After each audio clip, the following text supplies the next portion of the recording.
Huwag mo nang gumawa ng imahinasyon. Tumigil muna ang lahat sa pamumulitika. Putang ina nyo, kayo lang gumagawa nung gago.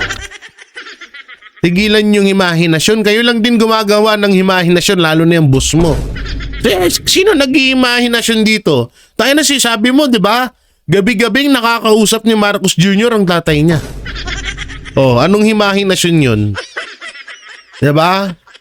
Tapos sasabihin niyo, tigilan yung imahinasyon. Alam mo, Auntie Claire, sa lahat ng mga anti-Duterte dyan na makakapanood ditong video na to, bukod sa Pacquiao kayo lahat, kahit magsanib si Bongbong Marcos at si Leni Lutang, si Bangag at si Lutang, magtandem sa 2028, putay na, hindi nyo pa rin kayang talunin. Putay na, mga talunan, magsasanib, puwersa. Ew.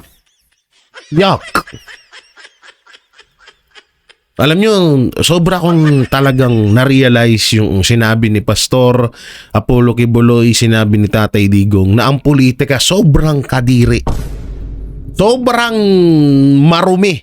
Sobrang dumi sa lahat ng mikrobyo. Ang politika nata ang pinakamarumi. Alam nyo kung bakit? Pero nyo, eto lang dating nagsusukahan yan.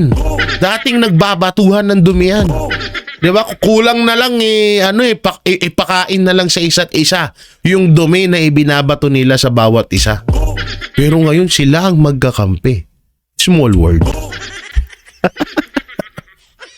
Hindi na to small word Dirty word na to